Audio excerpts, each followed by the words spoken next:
ალბათ თქვენ გიზნელდებათ ჩემი მოსმენა, მაგრამ ჩემი პატიება იმაშია, რომ მეც მიზნელდება ლაპარაკი. იმ გაგებით, რომ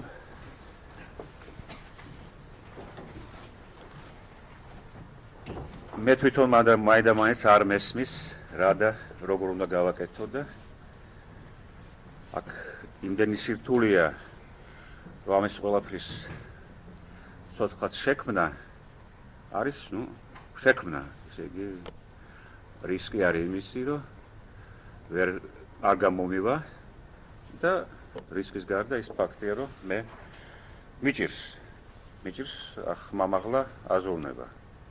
მაგრამ სხვა გზა არ არის, სხვანაირი აზროვნება არ არის საინტერესო და არც თქვენ გამოგადგებათ. თქვენ გამოგადგებთ მხოლოდ ის, რომ თუ თქვენ ჩემგან გადაგეცემათ სირთულე ამისა და თითქმის შეუძლებლობა აზროვნებისა. რომელიც აზროვნება ისეთი რაღაცა, რომელიც თითქმის შეუძლებელია ადამიანურად, ან ადამიანისთვის. რაღაც იშვიათ მომენტებში ჩვენ შეგვიძლია შევასრულოთ ის აქტი, რომელსაც აზროვნება ქვია. სხვათა შორის პლატონი თავის დროს ამბობდა ასეთ რამეს, ერთ საინტერესო სიტუაციაში, როცა ერთი კაცი, ცნობილი ტირანი, მაგრამ ამას არ მოგიყვებით, არ არის საჭირო. ამბობდა, რომ მე მოწაფე ვარო პლატონისა.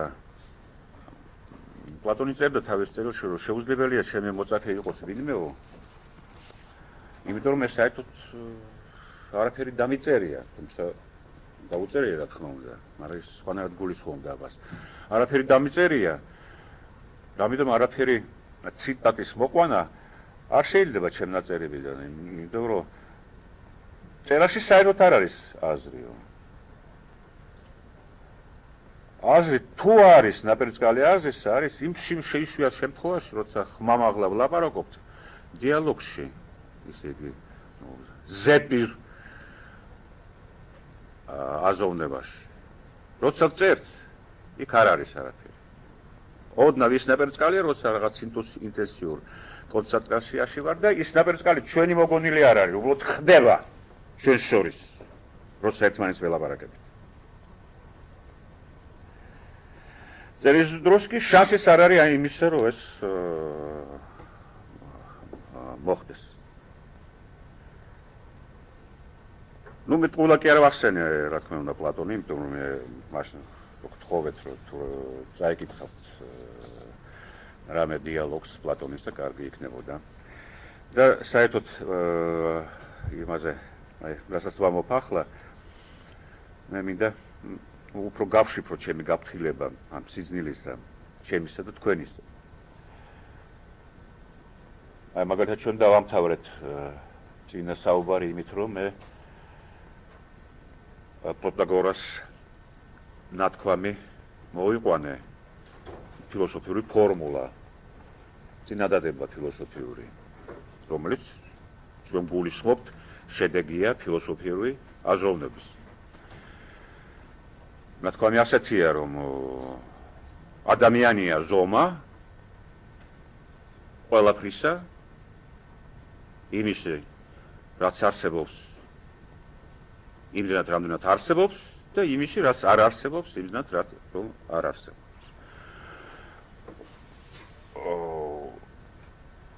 თუ თქვენ დააკვირდით, ან თუ თქვენ იცნობთ ფილოსოფიურ ლიტერატურას, თქვენ ალბათ დაინახეთ, რომ მე როცა ამას ვამბობდი, ეს გამოვთქვეს დებულება ფილოსოფიური, მე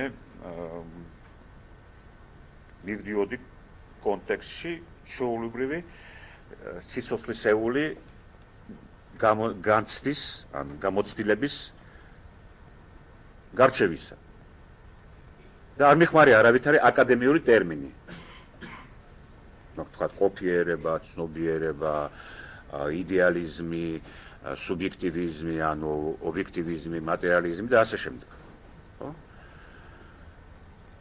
ხო და ეს მინდა თქვენ ამას მიაქცევთ ყურადღება, სად იბადება საწყისი ფილოსოფიური ფორმულების. მე ხო შემიძლია ასე მოგიყვეთ, რომ არის სამყაროს სუბიექტივისტური ხედვა, არის ობიექტივისტური ხედვა. სუბიექტივისტური ხედვა ამტკიცებს, რომ ყველაფერი ილუზია არის, ყველაფერი მხოლოდ ჩვენ ცნობიერებაში არის რაღაც მოჩვენებები და ობიექტივისტური ვეუბნება, რომ ყველაფერი ანარეკლია ობიექტიური სამყაროს. და ამ გაგებით მაშინ პროტაგორა იქნებოდა წარმომადგენელი რაღაც გარკვეული სკოლის ფილოსოფიური მიმდინარეობის, რომელიც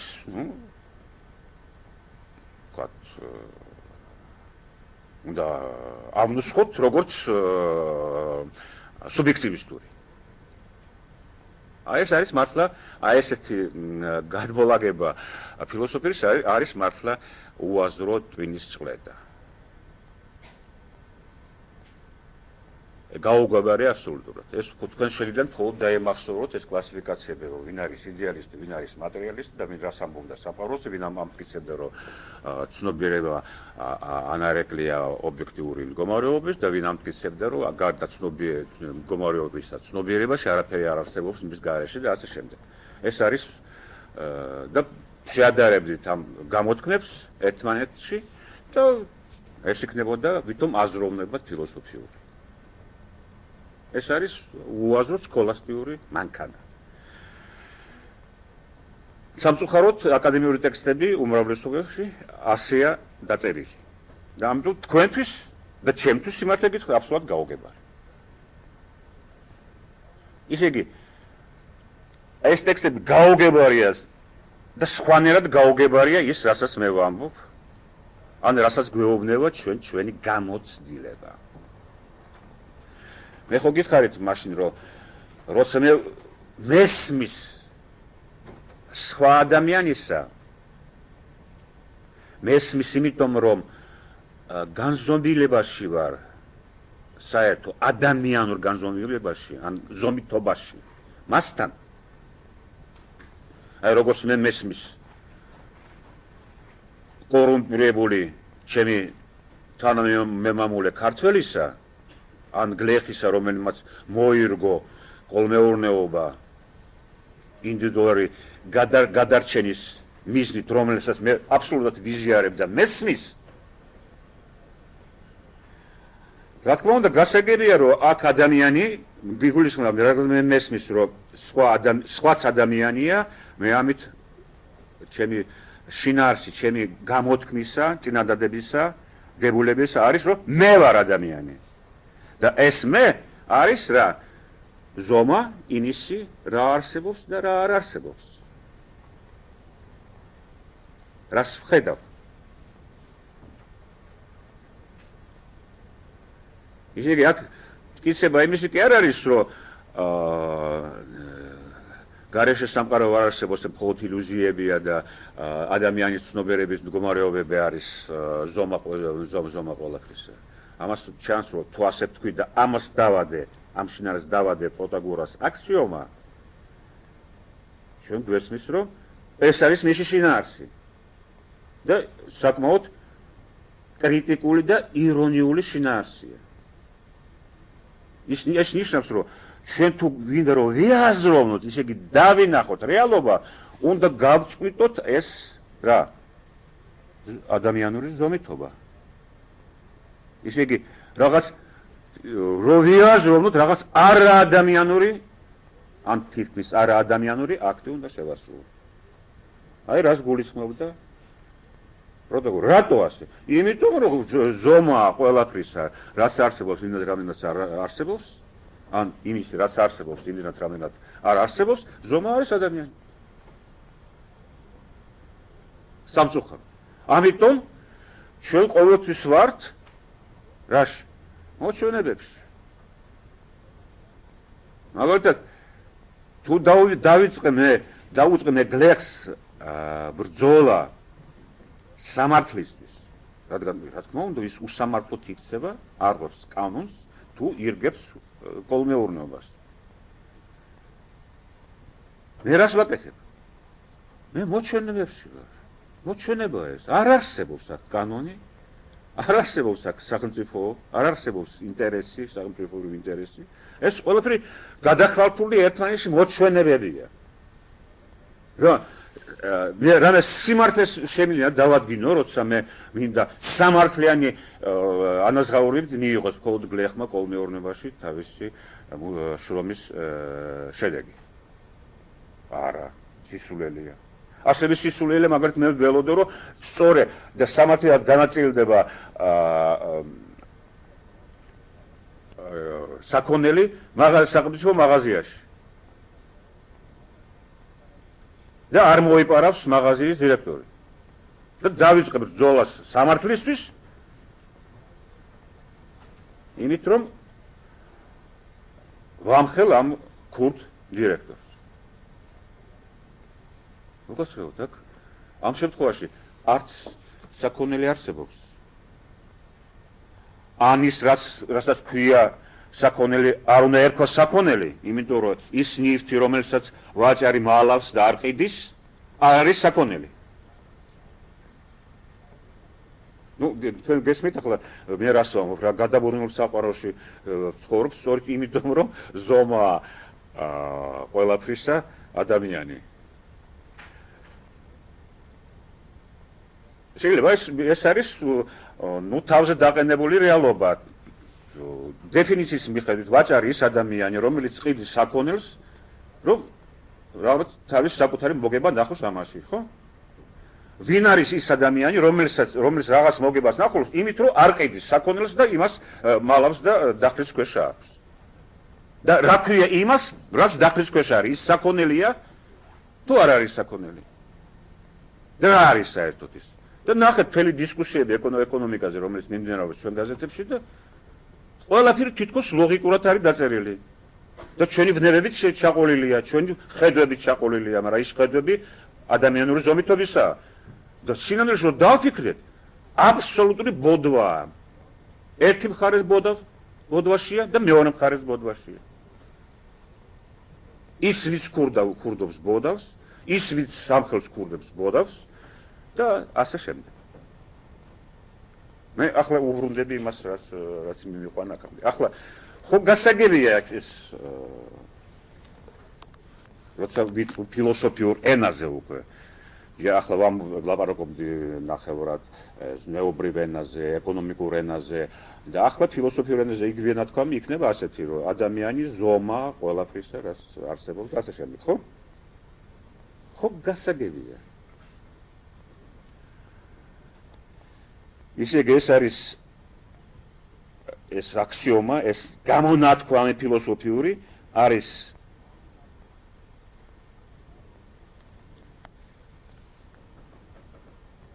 ტექსტი, რომელთაც ჩვენ ვერ ყვევით ჩვენს საკუთარ გამოცდილებაში.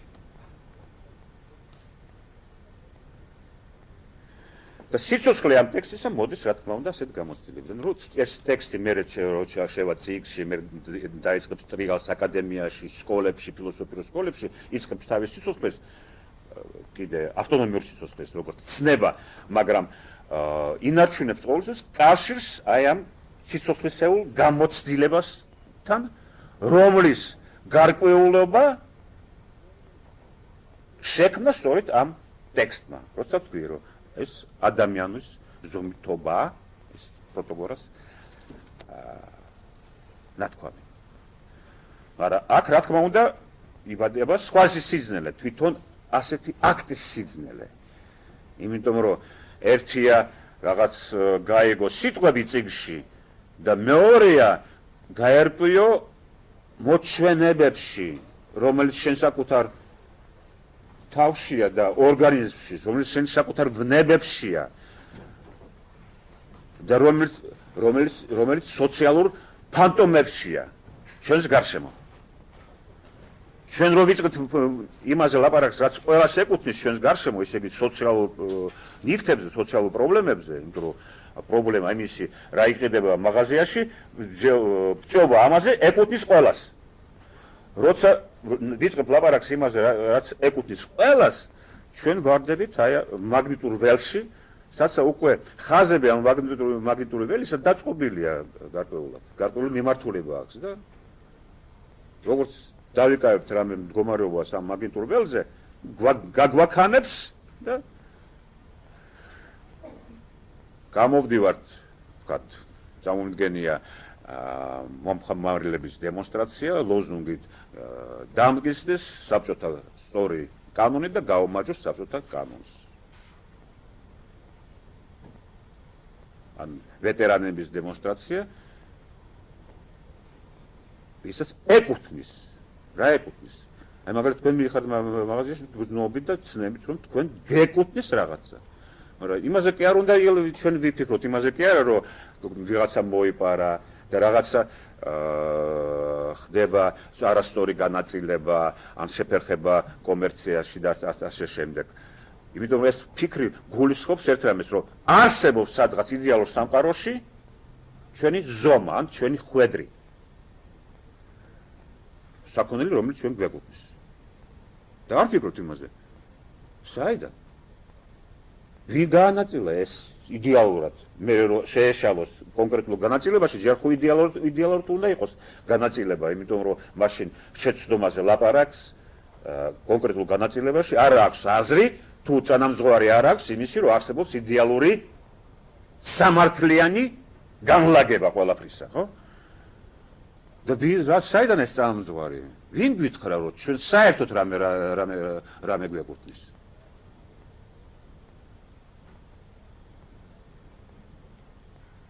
თუ გონია რომ გვეკუთვნის, ისე იგი ცხოვრობთ იმისი აღმეცალი გადარჩენის ჯარის, ხსნის ჯარის ხარჯზე, მე ჩვენი ხსნის კომიტეტს არ გულისხმობ, მე ლაპარაკობ ხსნის ჯარზე, არსებობს ასეთი საქველმოქმედო ორგანიზაცია, ასეთია ჩვენი სახელმწიფო, თუ ეს ცხოვრებაა, ну, მაშინ ჩვენ მართლა ამ ჯოჯოხეთის მაგნიტურ ველებზე ვიტრიალებთ ყოველთვის გავიქცევით იმისკენ, გავეკიდებით სამართლიანი ჩვენი წილის უკან გავეკიდებით, ამ წილს გავეკიდებით უკან და ეს სად მიდის? უსასრულობაში. გაიხსენეთ ახლა მე რა მაგალითები წინა ლექციებზე მოვიყვანე უსასრულობისა. ანუ ფილოსოფიაში ამბობენ ამ შემთხვევაში მანკიერი უსასრულობისა. ისე იგი აქ არის უკვე ერთი კიდე თვისება ჩანს შესაძლებელი აზროვნებისა. ჯერ არ ვიცით რა არის ეგ აზროვნება, რაღაც სხვა არის ვიდრე ეს უსასრულო სირბილი, აი სირბილი, რომელშიც მე გავეკიდე უკან რაღაც იდეალური ჩემი წვლილისა.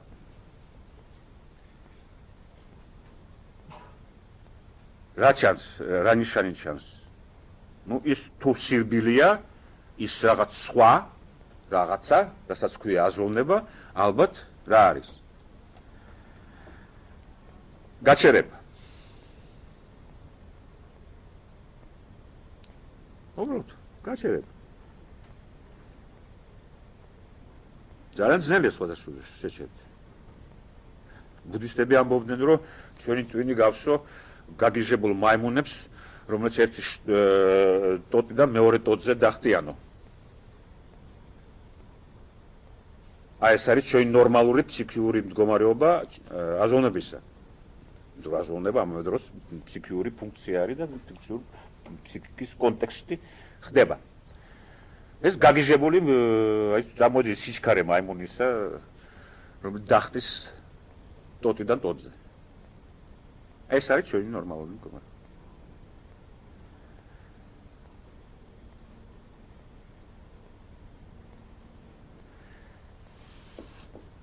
ისე იგი პირველი თვისება აზროვნებისა ეს არის შეჩერება სოფლიოს ტრიალისა ან მაიმუნური ხტომისა ჩემს საკუთარ თავში. ჩემს საკუთარ ვნებების, სურვილების მექანიზმში.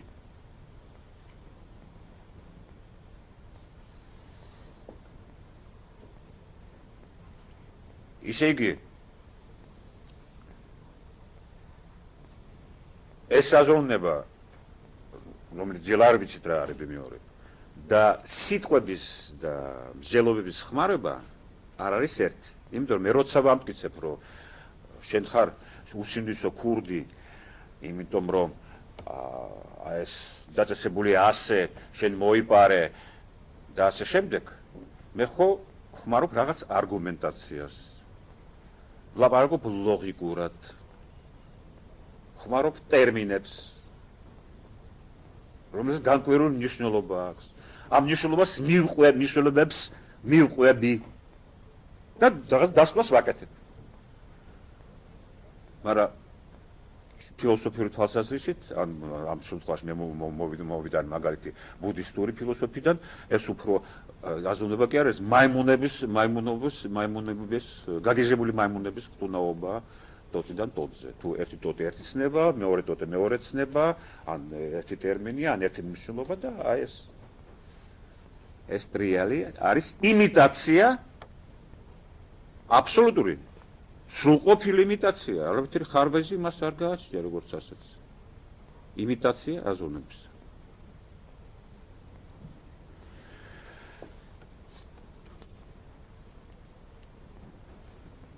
როცა ლაპარაკობ შეჩერებაზე, პაუზაზე. ნუ გინდა სხვა სიტყვა იხმარეთ, ის ლაპარაკია, ეს იქნება დუმილი. მაგრამ რა თქმა უნდა, დუმილი შეიძლება არაფერზე და შეიძლება რამეზე.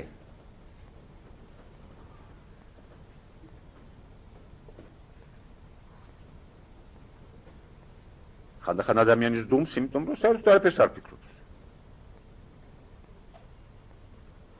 მაგრამ ჩვენ უკვე რაზე დუმ ვართ. ან დააკავშირეთ ეს სიტყვა, ახლა დუმილია სიტყვასთან, რომელიც ვიხმარებთ წინა საუბარში. ეს სიტყვა იყო ჩრდილი ან დავჩრდილდეთ. მაპატიეთ ეს ნეოლოგიზმი. რის მიმართ დავჩრდილდით. მე ვამოვდი მაშინ რომ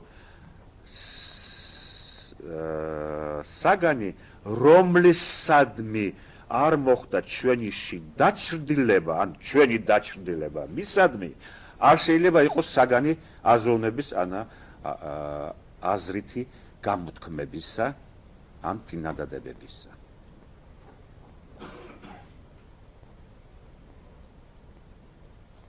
თუ ეს არ მოხდა, უბრალოდ ცარიელია, საგანი გვეჩვენება ეგ სიცარიელია და სიცარიელში ვასრულებთ აქტს, რომლის იმიტაცია არის აზროვნებისა.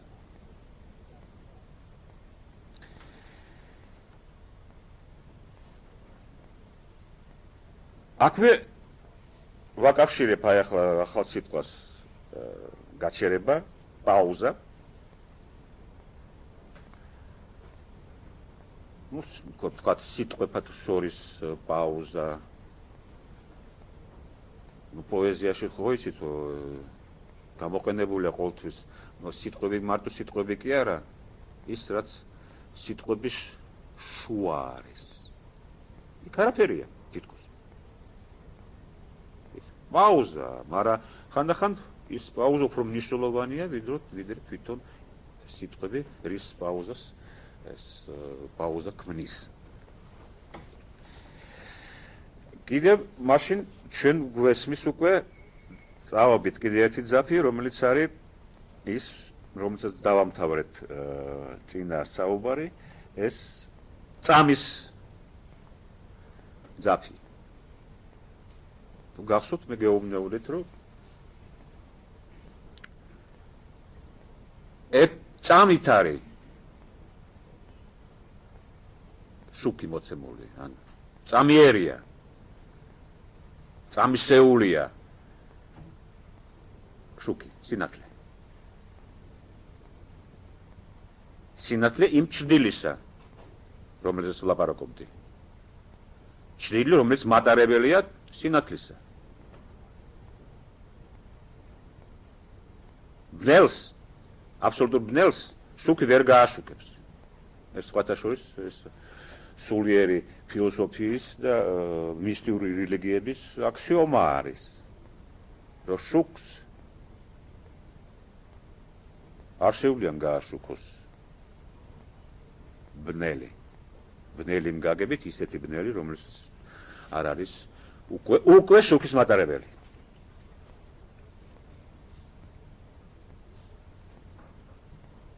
ხოდაშორის ეს საინტერესო ხო ცოტა ხანდახან მე დასვენების სახით შემოგთავაზებთ რამე მაგალითებს, რომელიც უფრო კონკრეტულია, უფრო ახლოა ჩვენ სოციალ-პოლიტიკურ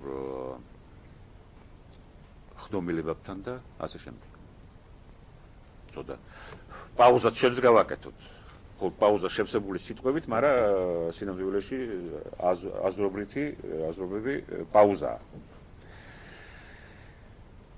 საინტერესო ძალიან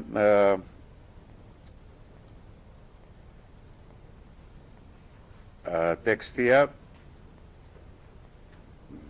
ვასილ როზანოვის ერთ წიგნში, რომელიც მან დაწერა, ძალიან უცნაური ფილოსოფოსი იყო ამ საუკუნის დასაწყისზე. მაპატიეთ ხელთ ჩემი არტიკულაციაც მე ყველა ენაზე ენა მერმის და ხანახან ვერ ვახერხებ სიტყვების არტიკულაციას. ეს წიგნი არის 1918-ში დაწერილი წიგნი, რომელსაც ქვია მე-20 საუკუნის აპოკალიფსი. საინტერესო იმით, რომ ეს ადამიანი, რომელიც მე მაგალითად მეჩვენება ერთადერთი ჭკვიანი ადამიანი იყო აი რუსი ფილოსოფოსების სკრიფში. ბერდიაევი, შეშტოვის ხები ძალიან ნიჭიერები იყვნენ, შეიძლება ვინმე იყო გენიალური კიდევაც. მაგრამ ჭკვიანი, აი ნამდვილად აი ნათელი გონი ქონდა ხოდ როზანოვს. ის იყო პირადად უჭკვიანესი ადამიანი. აი მოზომილი ზუსტი აზროვნა და ხედვა. ხოდ ამ ჭკვიანმა ადამიანმა ამ შემჯამებელ წიგნში შემჯამებელში საერთოდ მისი საკუთარი ბედის თვალსაზრისითაც იმიტომ რომ ამ წიგნს წერდა და ეს უნდა გავითვალისწინო და უფრო მადლობა გადაუხადოთ. ამ წიგნს წერდა შიმშილი და სიცივით მომაკვდავი ადამიანი. როზანოვი კვდებოდა გაპარტახებულ ქალაქში. არც საჭმელი იყო, არც ასმელი, არც ნავთობი. ნუ განსაკუთრებით როზანოვის სახლში არ იყო, ზოგ სახლებში რა თქმა უნდა იყო. ხოდა ამ სიცივეში და შიმშილში წერდა. მეორე რუსი ფილოსოფოსი საკეთებდა ამას, ეს იყო ევგენი ტრუბეცკოი, რომელიც სიკვდილის წინ, ასეთი საზღარი სიკვდილის ეს ასაკუდები შიმშილი და სიცივე დამამცირებელია, ხო იცით რომ საერთოდ ყველასთვის დამამცირებელია სიცივე და სიმშილი. განსაკუთრებით სიცივე რა თქმა უნდა. რა ვიცი, იქნებო მე როგორც თქვენ ალბათ ქართველები ვარ და სიტყვაც სიცივე მე მაზანზარებს მაგალითად. აი ევგენი ტრუბეცკომ დაწერა საზრისის სიცოცხლის ასეთი წიგნი.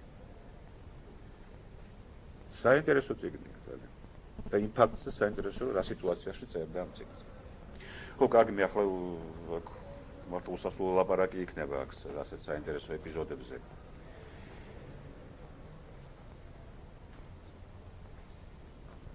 ხო და რა თქმა უნდა, შემაჯამებელი წიგნი იყო საკუთარი ბედისა და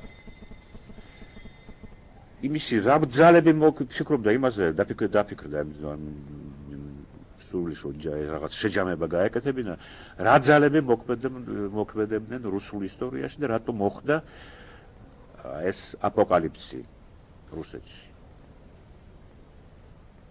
და ერთ-ერთი ძაფი ასეთი ამოწია როზანოვმა, რომ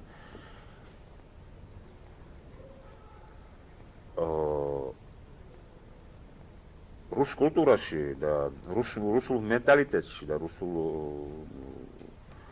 ადამიანში მოქმედებს ძალა, მოქმედებდა და ეს შედეგი მოიტანა სწორედ ამ ძალამ, რომელიც არის ყოველთვის გარედან მოლოდინი რაღაც შველისა.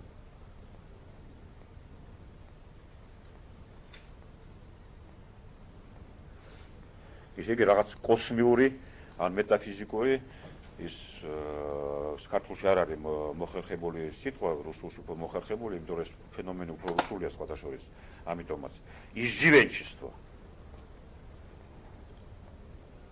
აი ეს დამყარება ყველაფრის იმის, რამდენად რაღაც სხვა გარეშე ძალა დამეხმარება მიშველის იმის მაგივრად, რომ სივცე ჩემი და დრო ჩემი სიცოცხლეში შევავსო ჩემი ძალის ხმევით და შეფლო ჩემ თავში ისეთი რაღაცა, რის გამო მე ჩემ თავს შემიძლია პატივით ვცე. და აქედან გამოგვდა ის თვისება რუსი ადამიანის, რომ არსემს პატივს თავის საკუთარ თავს.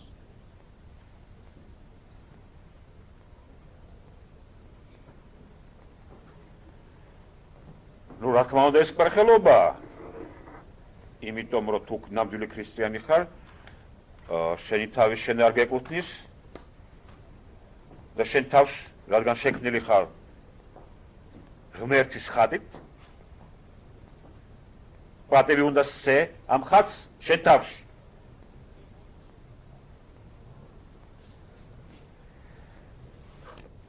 მაგალითად ისეთი გლეხობა ყავს, რომლის უმეტესი ნაწილი არ არის მიჩვეული შრომას, არც უყვას შრომა და მაგრამ ყველა მთლიანობაში გლეხობა არის გამსრვალული იდეით, რომ მიწა არავისია, ისე იგი ყველასია და ჩემია. ამით. იმდენად რამდენად არავისია, ღმერთისა და არ უნდა წავართვათ თავადებს და აზნაურებს მათი მიწა.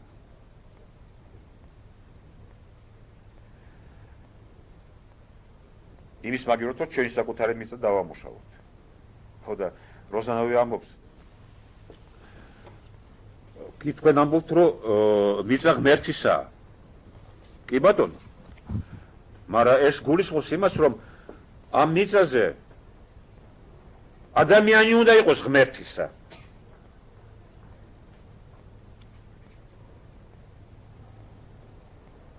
ისე იგი ადამიანი ისეთი, რომელმაც შექმნა თავისი შრომით, თავისი მიწისადმი სიყვარულით, შექმნა თავის თავში და გაანვითარა ეს ნათესი, რომელსაც ქვია ხატი.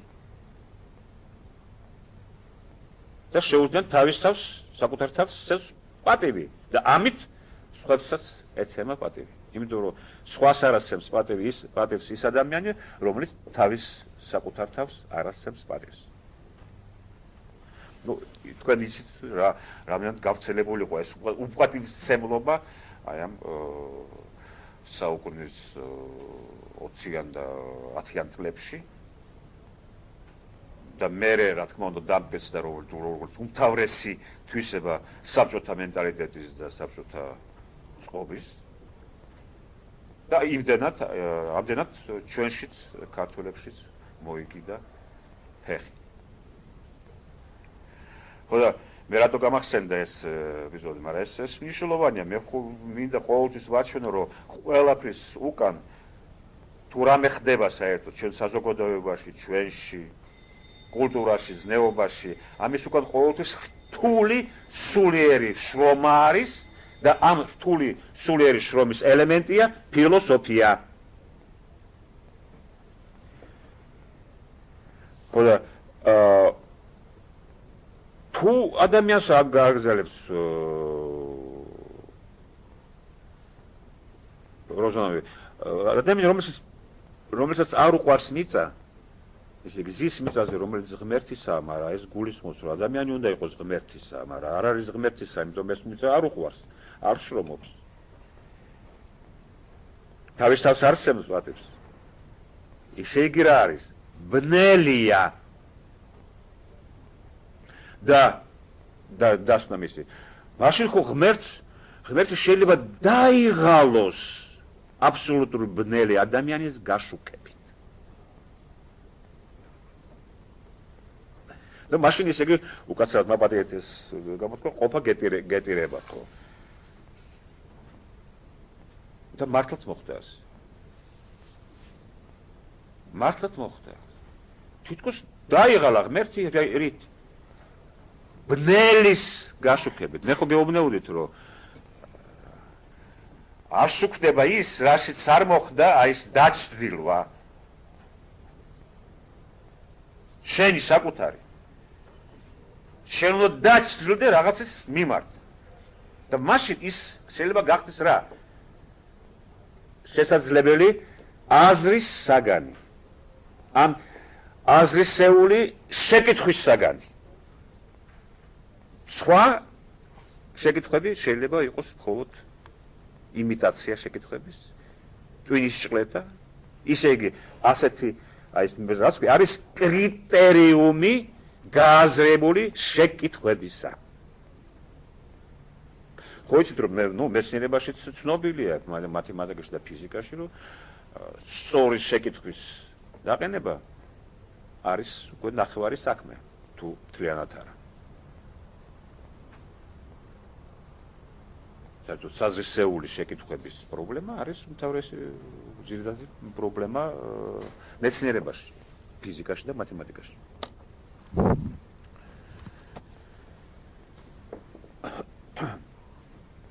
ახლა ამ ეპიზოდის მერე ხო ცოტა თუ დავისვენეთ დაუბრუნდეთ ჩვენ ანალიტიკურ საქმეს. მე ვამბობდი გაჩერება. უკვე ერთი რაღაცა დახასიათება იმ რაღაცისას, რაც არ ვიცით რა არის, რასაც ქვია პირობით ქვია ჯერ აზოვნება, არის პაუზა. გაჩერება აი კონკრეტულ შენს მიერ მოხაზულ სიტუაციაში. და უკავშირდება იმას, რაც ისიც მე ვამთავრებდი წინა საუბარს, ეს არის წამი, როგორც მე ვთქვი. ეგ უკვე აქ მოგდის ჩვენ მე მოვიყვანე მაშინ სახარებიდან ფორმულები, სადაც შანსს რომ განვითარებული რელიგიურ ცნობიერებაში ცხადია, იციან ეს თვისება რის ჭეშმარიტი მდგომარეობის, რომელიც წამით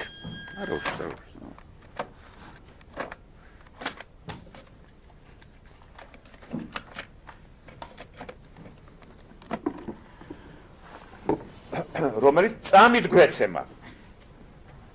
ისე მისი მოცემულობა ჩვენთვის არის წამიერი. წამი.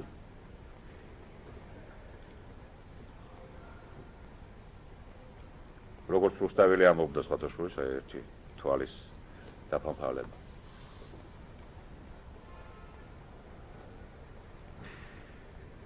მხოლოდ მე მინდა გითხრათ, რომ სხვათაშორის უკვე გაგაფრთხილეთ, რომ ასეთ ტიპის რელიგიას, როგორც არის ქრისტიანობა, წინ უძღვის ყოველთვის ისტორიაში, წინ უძღვის უკვე რაღაც მომხდარი რევოლუცია ცნობიერებაში და აზროვნებაში და აღმოცენა ფილოსოფიური აზროვნებისა. სინამდვილეში ასე იყო. თუმცა ჩვენ ევოლუციურ იმაში სურათში ასე გვიხატია ხოლმე, ჯერ არის ბნელი, ისინი მაგალითად რელიგია არის ბნელი და მერე არის ნათელი ფილოსოფია. არ იყო ასე. არ იყო ასე. ხო და ეს არის ამას დავარქვევ ჩვენ პითაგორას წამი.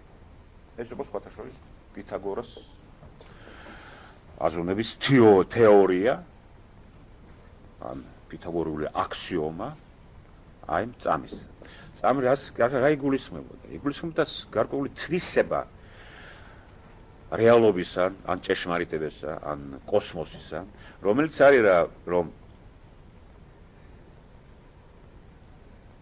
ის შეკრეფა თუ გახსოვთ მე სულ შეკრეფაზე ვლაპარაკობდი, როცა ვამომდი რომ რამდენიმე როცა კუთვნიზე ვლაპარაკობდი რომ აი რაღაცა შეადგენს რაღაცას. რამდენიმე რაღაცა. მაგალითად როგორც თქვათ ასე მარტივი რაღაცა თქვათ საცივისთვის საჭიროა ყვითელი ყვავილი, კინძი, ნიორი, ქათამინდოური და ასე შემდეგ და ეს ყველაფერი ერთად შეადგენს საცივს.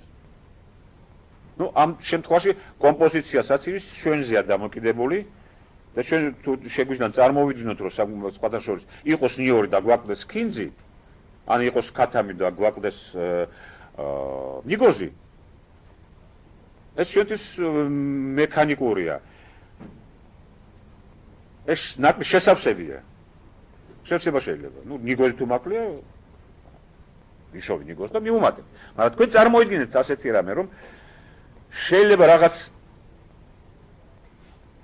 იძლეოდეს რაღაც ობიექტიური, კოსმიური მსვლელობით ისე, რომ რაღაცა აკლდეს იმას, რაც არის მთლიანობა. აი არ არის მოცემულია ნიგოზი და არ არის ნიორი. მე მომყავდა მაგალითები ჩვენი ზნეობრივი სულიერი ცხოვრებიდან. დაკლების. ისე კი აქ ამ პრობლემას დავარქვი სრულყოფილობის პრობლემა. ისე კი რაღაცა თავის სისრულეში მოცემული ან არ მოცემული. და არის მეორე აქსიომა თქვა შორის, რომ ღმერთი არაფერს არ იძლევა ერთბაშად, ერთად, მაგრამ იმას, რასაც იძლევა შეუქცევად თან მიმდევრობაში. ჩვენ აქ საქმეს თხილად ვიაროთ ახლა, იმიტომ რომ აქ ჩვენ რაღაც კანონებთან გვაქვს საქმე, მე უბრალოდ რომ თქვენ გაგაფრთხილოთ და დაგძაბოთ, მე მინდა გვერდიდან გამოვქაჩო ერთი პატარა მაგალითი. მე თქვი თანამდებობა შეუქცევადი. არსებობს ასე ელემენტარული კანონი, რომელიც იციან ფსიქოლოგიაში. არის რაღაცა, რაც გააჩნია თავის დროის ნიშანი. და ქრონოლოგიური დროის კი არა, რაღაც ყოფიერებითი დროა რაღაცნაირი, ონტოლოგიური დროა ამბობენ ფილოსოფიაში. მაგალითად, რაღაცა ფსიქიური ეტაპი შესწავლისა რაღაცისა უნდა მოხდეს ბავშვში, როცა 5 წლისაა.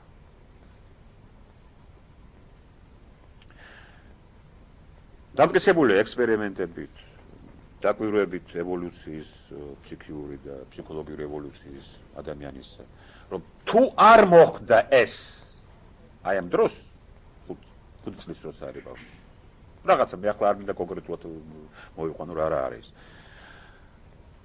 მერე თუმცა ყველაფერია ბავშვის აგერ არის, ეს შინაარსიც არის, შეიძლება ასწავლო ამ ბავშვს, იცი როგორ ასწავლო, შეუძლებელია იმის სწავლა.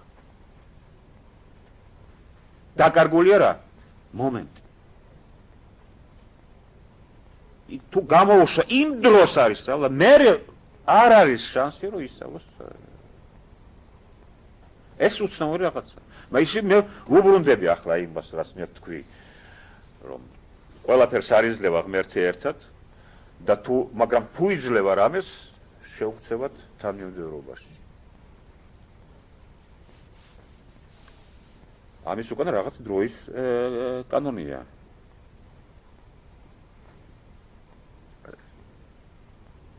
rilke am შემთხვევაში ამბობდა ასე da neigt die Stunde აქ იხრება საათი იხრება აგზელებს rilke მერე ჩემზე ისე იგი როცა იხრება და ეს წამია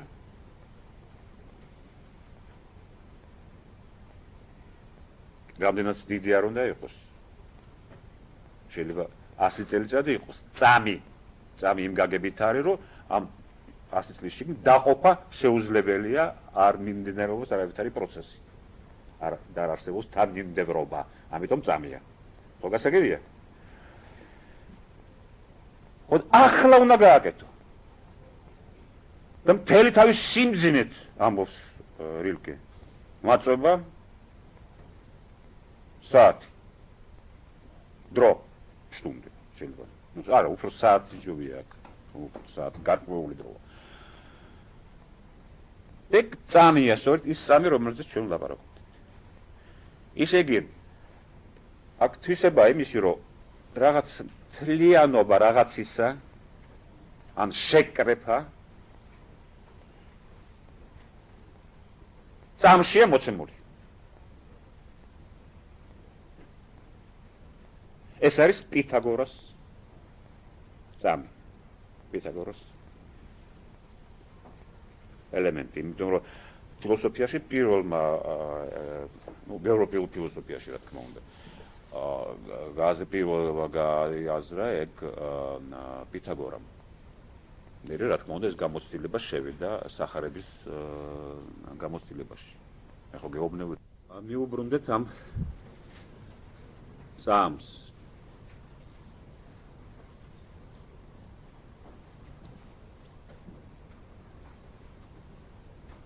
აი მაგალითებიდან რომელიც მოვიყვანე ჩანს ერთი რამე ერთი უცნაური განმარტება იმისი რა არის დრო დროს აქვს დრო ცნება მეცნიერებაშიც და ფილოსოფიაშიც და აქვს აკადემიური განმარტებანი ჩვენ ახლა შეგვიძლია არ ვიფიქროთ ამ განმარტებებზე რადგან ჩვენი წესია მიუყენოთ ჩვენი ცნობიერების ეული განცდის კრიტერიუმი და ამ კრიტერიუმის მიხედვით შევიყვანოთ მხოლოდ ისეთი სიტყვები ისეთი ტერმინები რომელიც პასუხობს იმაზე, რაც ჩვენ შეგვიძლია განვიცადოთ, რაც ჩვენ შეგვიძლია ჩვენი ძალისხმევით გავიგოთ იმ დაშლილვაში, რომელიც ჩვენი პირადი დაშლილვაა. აი ეს როგორ დანტე ამბობდა.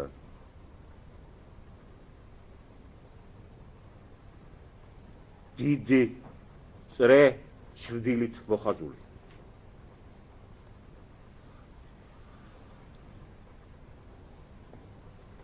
სხვადასხვა ეს ძალიან საინტერესო კრიტერიუმია ჩრდილის, იმიტომ რომ ჩვენ მე ვიტყოდი მაგალითად ჩვენ ვცხოვრობთ ისეთ სამყაროში, სადაც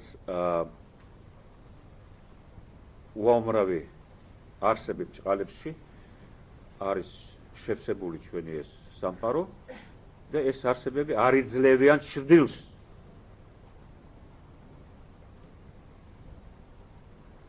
აი როგორც ზომბი მაგალითად არ იძლევა ჩრდილის ზომბი ხო იცით ალბათ რა არის ადამიანისეული იმიტაცია ცხედარი რომელიც მექანიკურად ასრულებს ცოცხალი ადამიანის აქტებს და ჟესტებს ან ეშმაკს არ გააჩნია რა ჩრდილი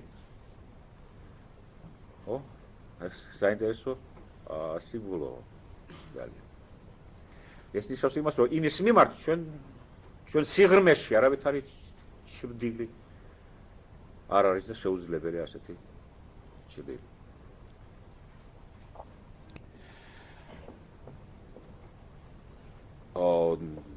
მე ვიმეორებ, რომ ჩვენი ცხოვრება, კონკრეტული ცხოვრება სავსე ასეთი უჩრდილო ფანტომები.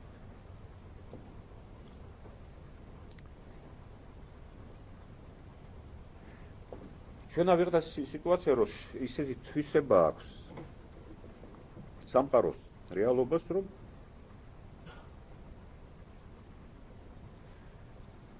რომ ესეთი რეალობა ის არის, რაც შეკრეფილია თავისი კუთვნილი ნაწილებით, ან მონათესავე ნაწილებით. ან რაღაცა ნათესაური მთლიანობა. აი როგორც ნათესაურია ის ქალი, რომელიც ჩემი კუთვნილია, სწორედ ის ქალი უნდა მყარებოდა, მაგრამ ვერ შევხვდი. აი მე მომგიყვანეთ ლექსი. ფრანგული ლექსი.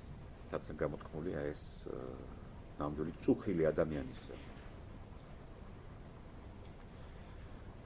ეს წუხილი იმაზე, რაც არის, უნდა იყოს, მაგრამ არ არის, მაგალითად აბსტრაქტულ ფილოსოფიაში, ჰაიდეგერის ფილოსოფიაში გამოთქმულია როგორც ზორგე, ისე იგი როგორ თარგმნოთ ზორგე. აბა სპეციალისტებო. ზრუნვა, ხო? ზრუნვა. არა ჩვენ თვითონ ცნება კი არ გვაინტერესებს, მისი შემადგენელი ძირითადი საწყისისეული გამოცდილება.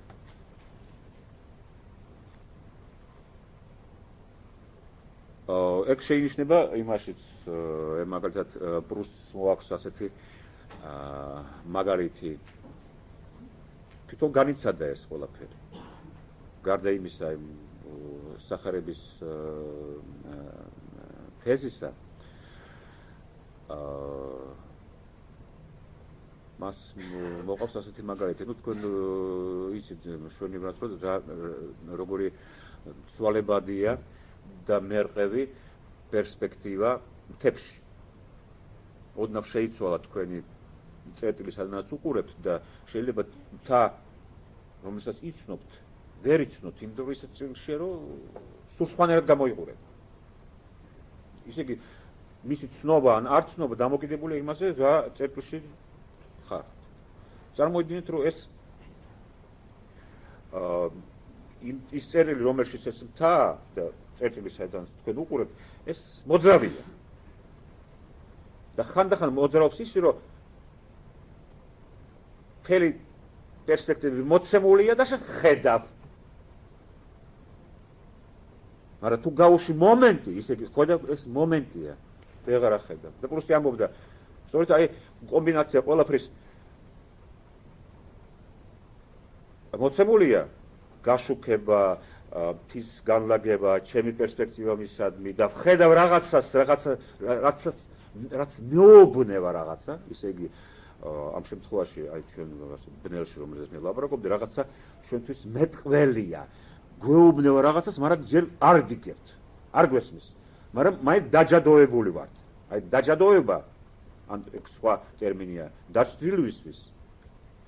დაჭრილვა რაღაცისადმი ყოველთვის დაჯადოებაც არის. რატომღაც გვიზიდავს. გიზიდავს, მაშინ გაყევი, არ გადაზდო. აი ეს არის ერთ-ერთი პირველი წესი ჩვენი იმ საერთო შესაძლებლობის, რომ შესრულდეს ხედვის, ანუ აზროვნების აქტი. ხო და პრუსტი ამბობს, სწორედ ეს ყველაფერი უნდა ვიმუშაო და უკვე დაბნელდა, გაქრა შუქი. ამ შემთხვევაში გულისხმობს მეტაფორა არის ფიზიკური დაბნელების, სულიერი დაბნელების კი არა, მაგრამ ფიზიკური, მაგრამ ეს ანალოგია ეს, მეტაფორა. სწორედ აი ეს მომენტია, ყველაფერი შეკრეფილია. მე დამაგვიანდა და უკვე დაბნელდა. აი ეს ძალიან ის არის. მე დამაგვიანდა და უკვე დაბნელდა. აქედან ჩანს რაღაც ძირითადი სტრუქტურა ჩვენი სულისა, ჩვენი აზროვნების შესაძლებლობის ველისა, როგორ არის დასტრუქტურებული.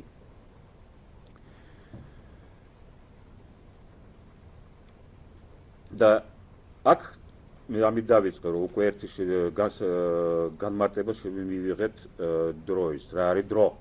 დრო არის უბრალოდ რა? შრომა.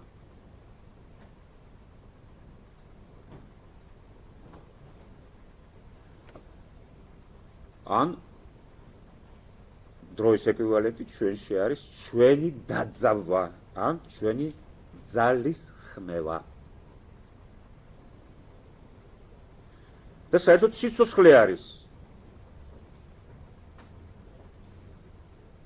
დროში ძალის ხმევა. ისე იგი, ისეთი ძალის ხმევა, რომ შემდეგ მომენტში მე ისევ ვიყო ამ მდგომარეობაში. შემდეგ განსხვავებულ მომენტში.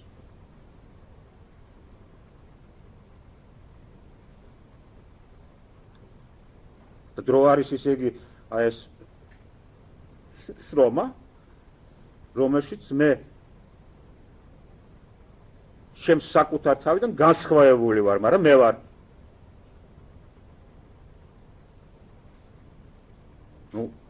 აქ შეიძლება ჩვენ მარტივი განმარტებები შევავიტანოთ დროის და სივრცის. თქვათ ასე აბსტრაქტულად. დრო არის ის, რითიც საგანი თავის თავიდან არის განსხვავებული.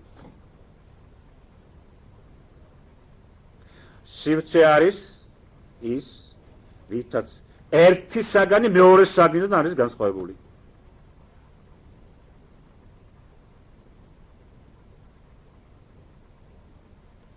ვიმეორებ, დრო არის საგნისა თავისგან განსხვავება, სივრცე არის ერთი საგნის და მეორე საგნის შორის განსხვავება არის სივრცე. სივრცეში განსხვავებას მე შემიძლია გარედან მივწვდე, ისე იგი, გარედან მისაწვდომი განსხვავება არის სივრცე და დროის შიგნიდან წვდები.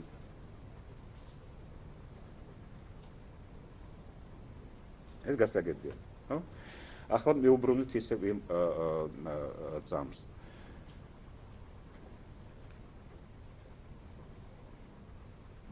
თუ დრო ნიშნავს შრომას, ნიშნავს ამავე დროს ისე იგი რას? გაჩერებას.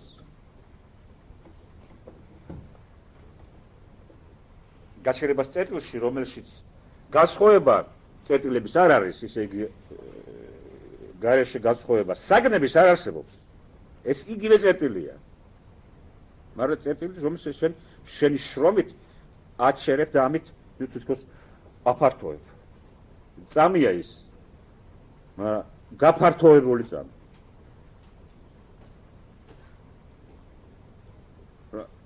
მეორე სახელი ამ გაფართოებული წამის არის ძალის ხმევა.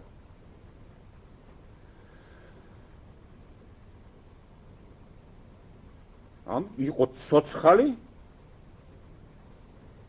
რაღაც წერტილში, რომელიც რაღაც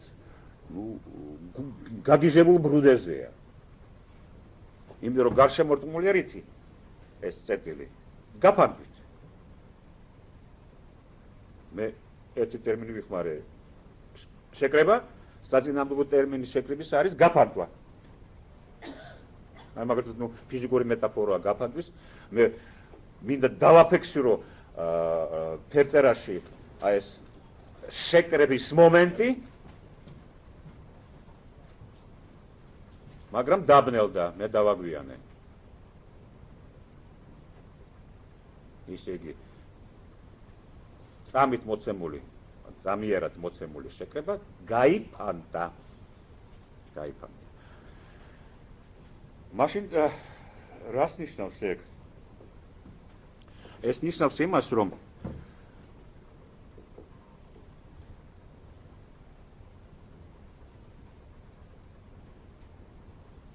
წარმოვიდგინოთ ასეთი მეტაფორა. რომ მე ვარ ნაკადში მდინარის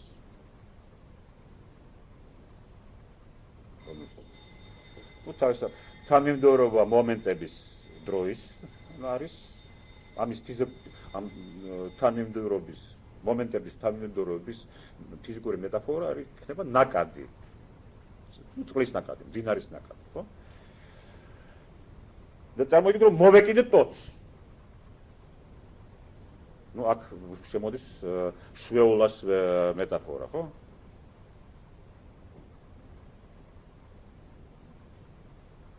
და ნაკადს უკვე აღარ მივყვება ტოტს მოვეკიდე შვეულას ეს ნიშნავს ეს საინტერესო რამეს რომ ჩვეულებრივ მეცნიერებაში დროის აბსტრაქცია შემოდის როგორც აბსტრაქცია თანმიმდევრობის და ამით გვეცემა ჩვენ ერთი განზომილება და საერთოდ ვამბობთ რომ დრო არის ერთ განზომილების განლაგება და სივრცე არის სამი განზომილების განლაგება ხო და დრო იმით არის განსხვავებული სივრცესგან რომ გააჩნია მხოლოდ ერთი განზომილება ჩვენ კი ვაწყდებით სხვა რაღაცას არა იმ დროს რომელიც მეცნიერული აბსტრაქცია არის ეს თანმიმდევრობა არის მეცნიერული აბსტრაქცია გაგებით რომ როცა ჩვენ წამებზე ლაპარაკობთ მე ამით მინდა დავაზუსტო რა გაგებით ხმარობ მე ტერმინს წამი რომ წამების განლაგება არის ისეთი რომ წამს ჩვენ ვეძახებთ ისეთ რაღაცას რომელსაც ჩვენ ვერ ვაძლევთ რისკს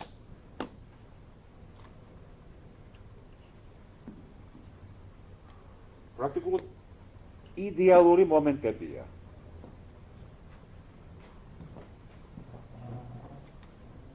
თითქმის უდრის ნულს წამი და ამიტომ ვამბობ წამი და აი ასეთი იდეალური მომენტების თანმიმდევრობა არის დრო რა თქმა უნდა ეს არის აბსტრაქცია ამას არ გულისხმობს მეცნიერება რომ მართლა ეს ნულია ყველა იმიტომ რომ ნულს რომ ნული მივუმატო გამოგივა ნული თუ ასე გაიგე იდეალური წამი იდეალურად მცირე მაგრამ ეს არის განსხვავება იმის როგორც ჩვენ ხარობთ ტერმინს და არა მტკიცება იმის რომ მართლა ეს ნულია წამი იმიტომ რომ ნულების შეჯამებიდან შენ არცეთ რეალურ რისკს ვერ მიიღებ მაგრამ ჩვენ თუ გავჩერდით და განსაზღვრეთ დრო როგორც შრომა ან ძალისხმევა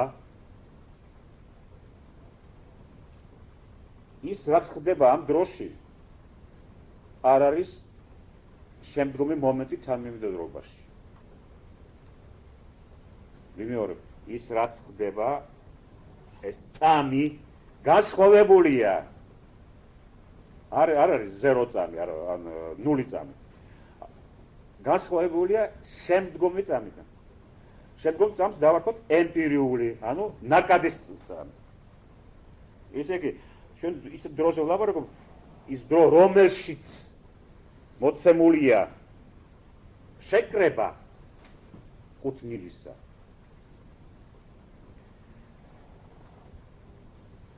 ეს დრო განსხვავებულია, სხვა ჭრილია, ან სხვა განზომილება განსხვავებულია იმ მომენტის რომელიც ამ მეორე დროა, ამ დროს მერე მოხდება. ის სხვა დროა, ხო? მეორე დროა. მეორე მომენტი. არა ამ ჩვენი ტერმინი უკვე სხვა რაღაცას ნიშნავს.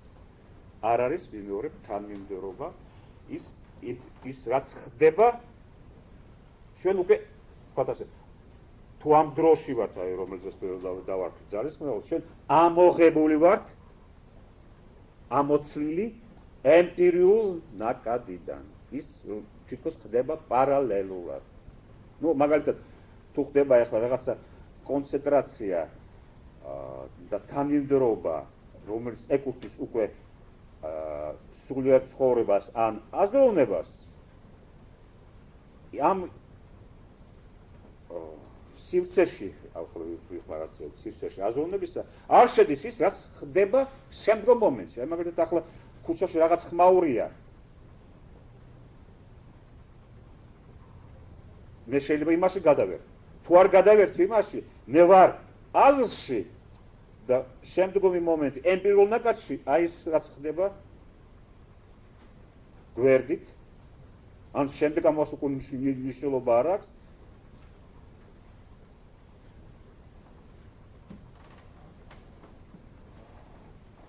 მე ვარ რაღაც მოწესრიგებულ სივრცეში, რომლის წესრიგი არ არის დამოკიდებული იმაზე, როგორც სულიან მომენტები ერთმანეთს ემპირიულ თანმიმდევრობაში, რომელშიც ხდება სხვადასხვა მაგალითად გაფანტვა. შეიძლება აი ეს შეკრვა კონცენტრაცია არ ხდებოდეს, აი რაღაც ბირთვი შეიქმნა და ის დგას ან მოძრაობს, ამას უგრძელი მნიშვნელობა არ აქვს. და ამ დროს მიდის ყოველდღიური ცხოვრება, რომელშიც მომენტები ცვლიან ერთმანეთს. ესე იგი, ჩვენ უნდა მივიღოთ ის, რომ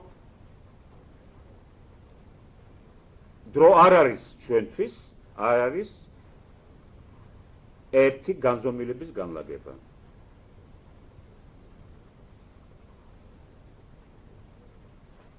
ჩვენ შვეულას განზომილებას შემოვიტანეთ პრაქტიკულად იმასში, რასაც ვლაპარაკობ.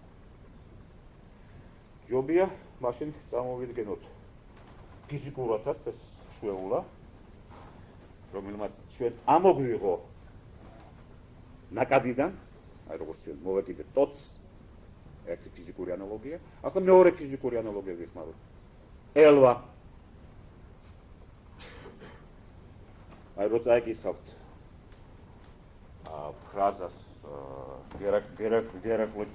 გერაკლიტოსის ტექსტში, თქვენ წაიკითხავთ, რომ ელვა მართავს სამყაროს.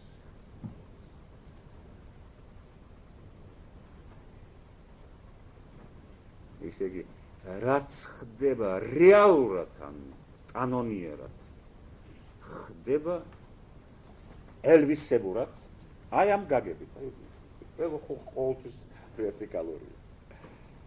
არ წარმოიდგინეთ თქვენ შეკრეფილი ელვის შიგნით და ამოღებული ისე იგი ჰორიზონტალიდან.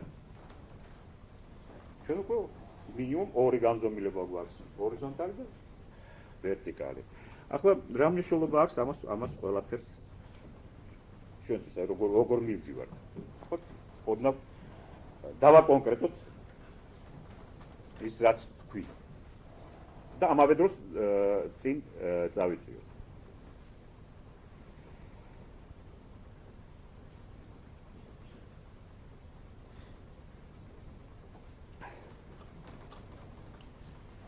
ეს ყველაფერი რასაც ვამბობ, მე მინდა ერთი ტერმინით მოვხაზო, რომელსაც სივრცისეული შინაარსი აქვს, მაგრამ შეიძლება სხვანაირად გავიგოთ, ტოპოლოგიურად გავიგოთ. ეს ტერმინი არის ადგილი. აი როგორც იმ ფაქტს, რომ მე მხოლოდ როცა 5 წლის ვარ, შემიძლია რაღაც გარკვეული შინაარსი შევითვისო და გავიგო და ის გახდეს ჩემი ფსიქიური და ფსიქოლოგიური ევოლუციის ელემენტი, ნორმალური ევოლუციის ელემენტი. აი როცა 5 წლის ვარ. ან აი დგევარ ის აი ამ წერტილში და აქედან ხედავ აი ამ პერსპექტივას. და თუ ოდნავ გავწდი ამ წერტილს 1 მეტრით გადავიწია, ვეღარ ხედავ მარჯვნივ გადავიწია, ვერ ხედავ, მარსზე გადავიწია, ვერ ხედავ. ან ხანდახან ხო იცით, მაგათ მოძრავი სკულპტურები არსებობენ, თქვენ უნდა იტრიალოთ ამ სკულპტურის გარშემო და უნდა დაიკავოთ ერთი წერტილია, მხოლოდ საიდანაც თქვენ ხედავთ ამ ხელოვნების ნაწარმოებებს. დავარქვათ ამას ადგილი, ხო? და არსებობს ადამიანის ადგილი. ისე მე რა მინდა თქვა, რომ აი ის, რასაც ჩვენ დავარქვით ადგილი ახლა, ადამიანის ხვედრის ნიშნები გააჩნია. ერთ-ერთი უმთავრესი პრობლემა არის ადამიანისა, რა ადგილი მიჭირავს მე სინამდვილეში. არა ისე როგორ მგონია, აი რა ადგილი მიჭირავს. ადგილი ხო, რა თქმა უნდა, ამ სიტყვის ზოგადი გაგებით.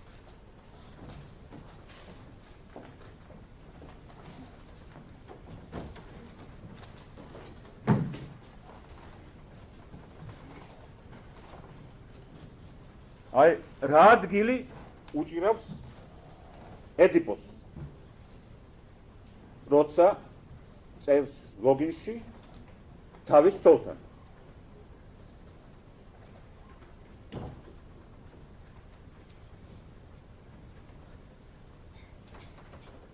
აი ეს არის პრობლემა. სინამდვილეში შვილია ხო ამ ქალის და მკვლელი თავის მამის.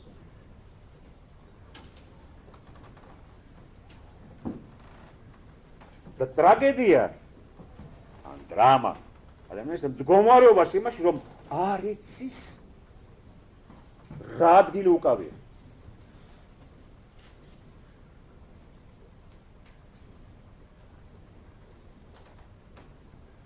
ისე იგი ორი რამეა,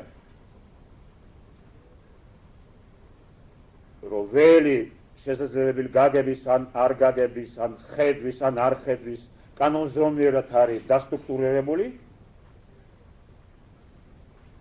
და მეორე, რომ შენი ადგილი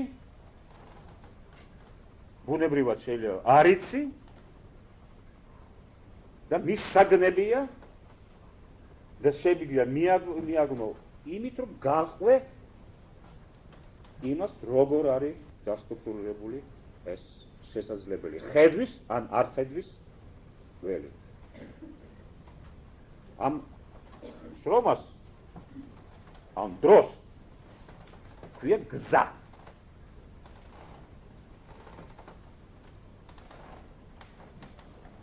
სხვადასხვა ამ გზაზე, აი ამ გაგებით გზაზე მიუთითებდა ქრისტე, როცა ამბობდა მე ვარ გზა, მე ვარ ჭეშმარიტება და მე ვარ სიცოცხლე. ისე იგი აქ იგულისხმება, რომ შენ დგეხარ გზაზე, თუ შერწყმული ხარ, აი ასეთ მიმართული ხარ ასეთ სიმბოლოსადმი, როგორც არის ქრისტე, თუ ქრისტე შენში გაცოცხლებული. მე ვარ გზა, მე ვარ ჭეშმარიტება, მე ვარ სიცოცხლე. სიცოცხლეც გასაგებია, იმიტომ მაგალითად მე გეუბნეულით, რომ როცა ჩვენში უჩრდილო ფანტომებია, ჩვენ არა ვართ ცოცხალნი მაშინ.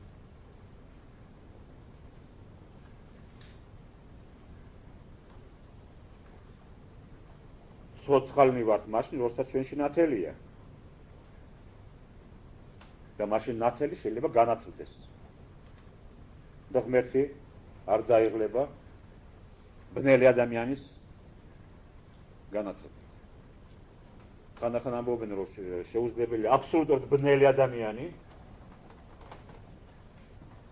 რამდენი თუ ადამიანია მაინც რაღაც სინათლე უნდა იყოს, მაგრამ რა ვიცი, კულტურის ისტორია მოწმობს და სოციალური ისტორია მოწმობს, რომ აბსოლუტურად ბნელი არსებობს, რა თქმა უნდა. მაგალითად სტალინი იყო აბსოლუტურად ბნელი ადამიანი.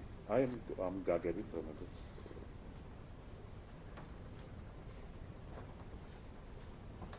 ხოლო საერთოდ ძალიან საინტერესო კანონებია იმაში, რამდენად ჩვენ უკვე თუ ჩვენში რამე ნათელია, შეგვიძლია თუ არა და რა ხდება თუ შეგვიძლია და თუ არ შეგვიძლია რამე მიმართება კონდეს აბსოლუტურ ბნელთან.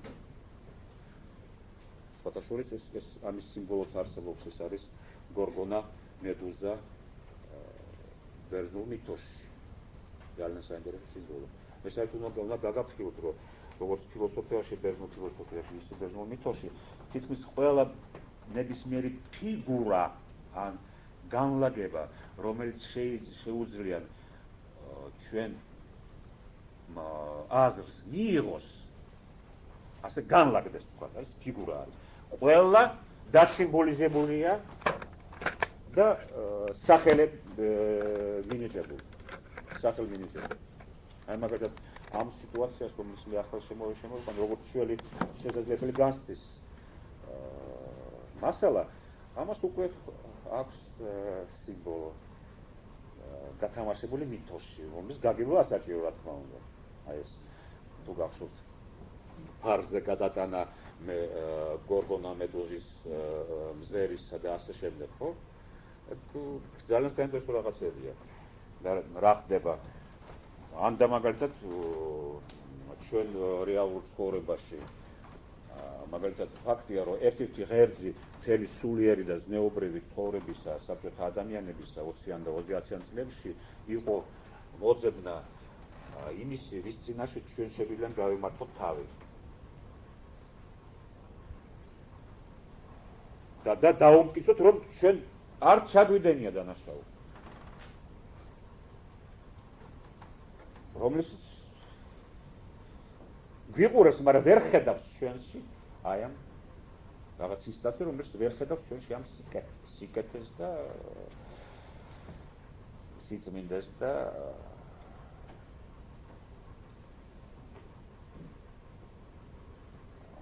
თქვათ ლოიალურ გზნობებს და ჩვენ უმტკიცებთ,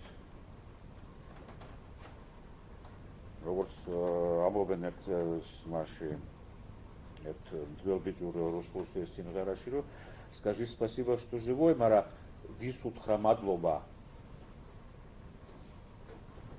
აი ეს მოძებნა იმისა, ვისაც შეგვიძლია უთხრა მადლობა, ან ვის წინ გაიმართო თავი, ეს იყო უდიდესი დამანგრეველი ფსიქიური ძალა, რომელიც მილიონობით ადამიანები დაკნინა და დაანგრია.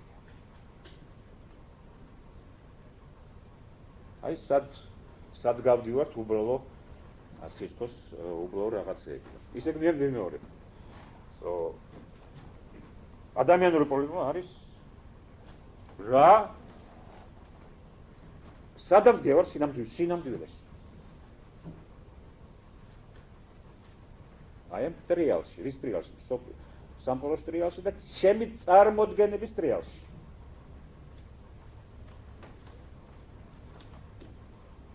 ცოლი მგონია სინამდვილეში დედა და მე უკვე რაღაც აბსოლუტურ ხედვაში მე უკვე მიჭირავს რაღაც ადგილი, რომელიც არ ვიცი.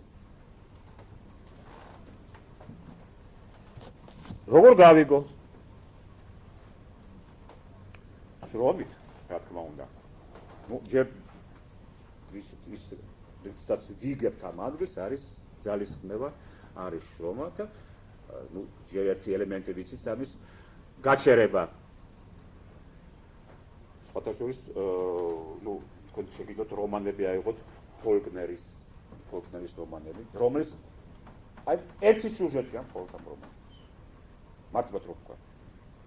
და თვითონაც ამბობდა სხვათაშორის რაღაც ინტერვიუში, როდესაც არის მე кайხანია ეს საკითხი, მაგრამ ზუსტად ვერ მოგიყვანთ წყაროს როდის და სად თქვა ეგა.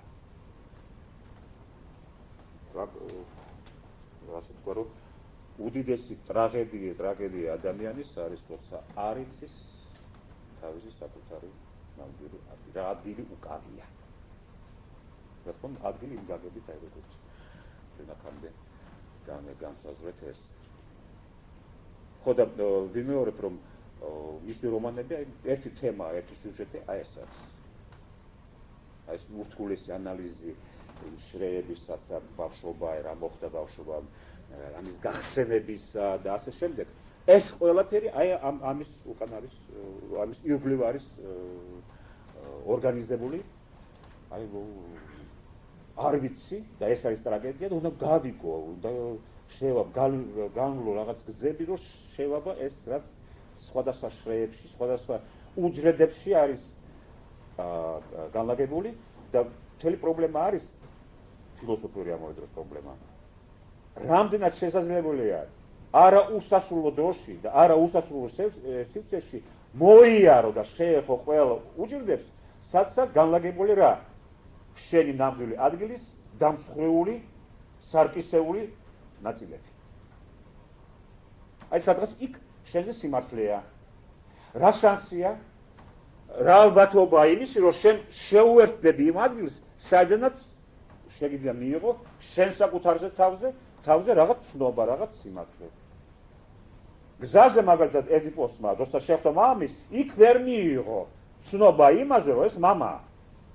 ისე იგი ისეთ ადგილას იყო, ისეთ დროს შეხვდა იმას, რომ ამის გაგება შეუძლებელი იყო. და პირიქით შესაძლებელი იყო ჩხუბი და იმ ჩხუბში საკუთარი მამის პლა. ხო? როგორ უნდა იტრიალოს ჩემმა გზამ, ჩემი გზა ატრიალებს სამყაროს. როცა მე გაგება მინდა, აქ ამ სამყარო ტრიალებდა და მე ჩამაყენა რაღაც სიტუაციაში. ახლა მე მივდივარ და წარმოიდგინე ისეთი გზა, რომელიც ატრიალებს სამყაროს. ისე უნდა დაატრიალოს, რომ დადგნენ ეს ელემენტები, ისე რომ ერთმანეთი გააშუქონ და მე შევხვდი რაღაცას. იქ რაღაცას ჩემს საკუთარ თავზე. ჩემს საკუთარ თავზე. ამიტომ ჩვენ კიდე შეგვიძლია გავაშუქოთ ჩვენი ტერმინები ადგილი, დრო, ან დრო, სივრცე, ასეთი ტერმინებით. უადგილო, უდრო,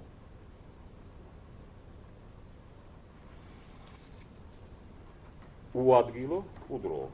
ესე იგი სამყარო ისე რომ მარტო იმას კი არ გულისხმობს, რომ მე ვიყო მთლიანობაში ჩემი გრძნობებისაც, ჩემი მეხსიერების, ჩემი ძალების და ასე შემდეგ დარგულ მომენტში. ისიც ვისაც უნდა გავიდეს რაღაც ენერგიის ნაპერწკალი, ან თვითონ ენერგია გავიდეს, ისიც უნდა იყოს რაღაც მდგომარეობაში. ისიც უნდა იყოს მთლიანობაში. აღწერილია სცენები მაგალითად, როცა მოპასანის ნოველაში, როცა იმსხურა მხოლოდ ერთი პატარა აქტით. ქმარს შეშაუკავია ხელში და ცეცხლმა დაანთოს და ამ დროს წამოეგო კისერზე ცოლი წამოგებულია და გიყვარა თუ არ გიყვარა. ამის ხარ თუ მართლა გიყვარა თუ არა. აი მთელი ეს სცენა რა არის? უადგილოა. ისე კონტრაგენტი არ იმყოფება იმ სიტუაციაში, როცა შეიძლება შენი ძველი გზნობა გავიდეს. მოხდეს კოორდინაცია ორი გზნობისა, რომელიც აბსოლუტურად არსებობს. ქმარს უყვარს ცოლი, ცოლს უყვარს ქმარი. მაგრამ აი ეს დისფუნქცია, დისკოორდინაცია მოხდა. არ გავიდა და ამ გასულმა ნაკადმა შეიძლება დაანგრიოს. ნუ მართლა შეგეზიზღება კიცერავს შეშა. და ამ დროს უნდა ახლა უამრავი მასშტაბი ძეგლი მაგალითად გრძნობები რომელსაც ბავშვს საკუთარ თავში აბსოლუტურად გონია თავისთავი შობლებისადმი სიყვარულში და ისტერგულად მიაწვდება შობლებს გადაეხება დედას და ამ დროს ისინი სულ სხვა ადგილს იმყოფებიან და იქ შეუძლებელია კონტაქტი ან ურთიერთობა. აი ეს მეტაფორა გადაიტანეთ გაგებაზე. გაგება ასეთივე ნაკადების პრობლემაა. ესე იგი მივიღეთ უადგილო, უდროო და რა შენიშნავს უადგილო, უდროო? თუ კიდე ერთი გამაზრდებელი ტერმინი შემოვიტანეთ. ეს ნიშნავს რიტმს.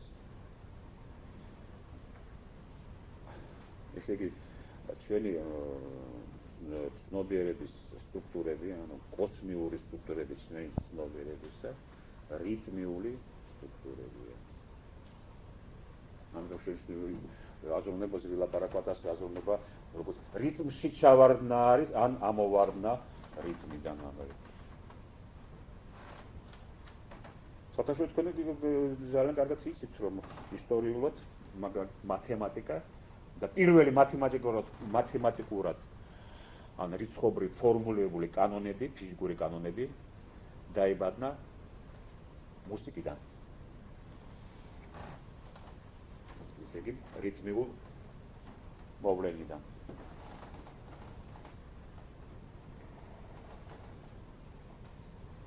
და შემიძლია თქვა ასე, რომ მთელი ჩვენი ხელოვნება ჩვენი ცხოვრებისა, ხელოვნება აზროვნებისა, გაგებისა, იმ აზროვნებისა, რა თქმა უნდა, რომელიც ელემენტია ჩვენი ხვედრისა, როგორ აიწყობა ჩვენი ბედიღბალი, ელემენტია ჩვენი ცხოვრებისა. იმედად რამდენად ჩვენ მოქალაქენი ვართ, იმედად რამდენად ჩვენ გვიყვარს სხვა ადამიანი და ასე შემდეგ. ყველა უმაღლეს ადამიანურ აქტებში. ყველაზე დიდი სიბრძნე და ყველაზე მაღალი არის რა? საკადრისო ან რიტმში ეს იგივეა, საკადრისო იცხოვრა იაზო. მონტენი ამბობდა ამას, უსისწრო ფილოსოფოსის იმას დებულებას უბრუნდები, თეზას. მონტენი ამბობდა, რომ უმაღლესია იცხოვრო აპროპო. აპროპო. აი ქალი რომელიც ეკითხება ქმარს, მიყვართ ხარ თუ არა, როცა ქმარი ასეთ მდგომარეობაშია. არ არის აპროპო. ისე კი არ არის ბრძენი ამ გარეთ. რა თქმა უნდა, ევრიპოსი როცა მეფობდა არა აპროპო. არა სათანადოდ არ ვიცი აპროპოს არც ერთ ენაში არ ითარგმნება და ყველა ენაში მოდის ფრანგულ ვარიანტს, როგორც ბევრი სხვა გამოთქმაც.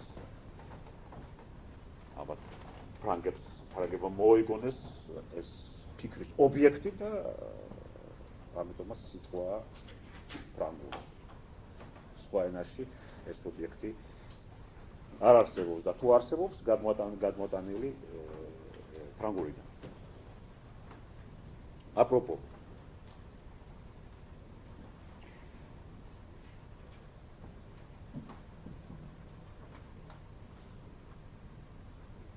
რა ხდება ამ წერტილში თუ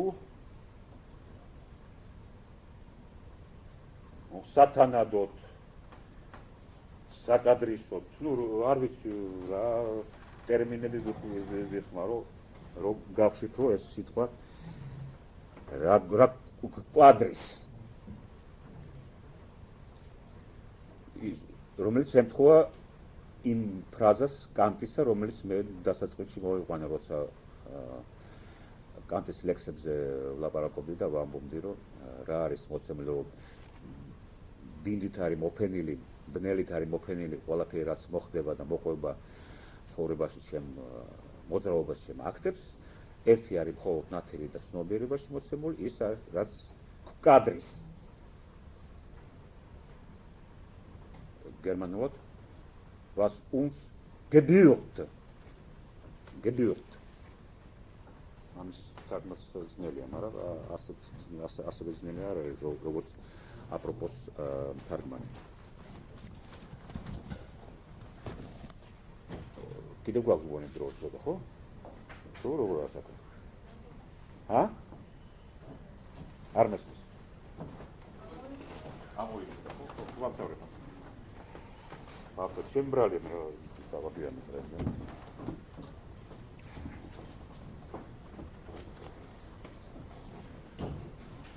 რა ხდება მეორე როცა ეს რაღაცა არის ამ აპროპოს ქვეშ, ისე აპროპოა დაგვირგვინება და რაღაც მოხაზავს აპროპო თავის შუქიდან, თავის შინაარსით მოხაზავს რაღაც სივრცეს, რომელიც მოძრაობის რაღაც შვედი შინაგანი მოძრაობის სივრცე. რა ხდება იქ და რაზეა ლაპარაკი?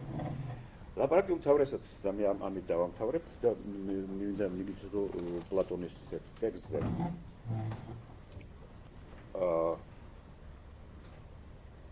ლაპარაკი არის იმაზე, რომ გზის პირველი ნაბიჯი არის გზის განვლის პირველი ნაბიჯია გზის რომელიც შეკრავს ამ გაფანტულ ელემენტებს ისე რომ შეიძლება დაინახო შენი ადგილი ამ გზის ელემენტი არის პრაქტიკულად ის რომ შეიქმნეს ან არსებობდეს რაღაც კონსტრუქცია რომლის მეშვეობით შენ შეგეძლოს განაგრძო შენი განცდა. აჩვენ მე ვლაპარაკობდი ბნელზე. რა არის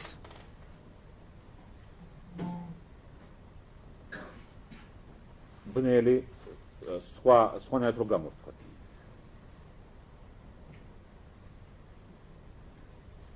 ბნელი არის რაც არ არის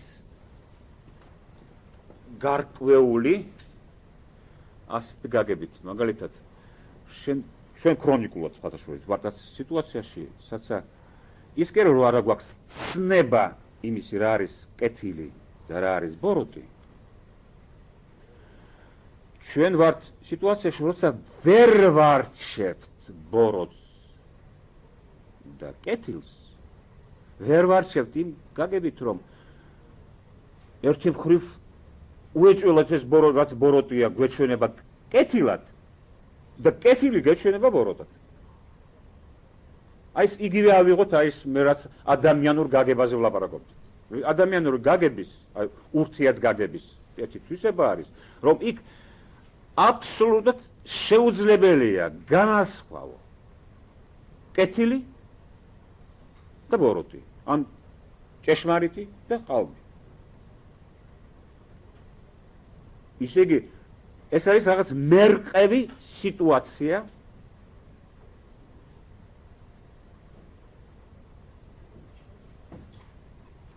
რომელშიც შენ ხან უნდა თქვა რომ ეს კეთილია, ხან უნდა თქვა რომ ეს ბოროტია.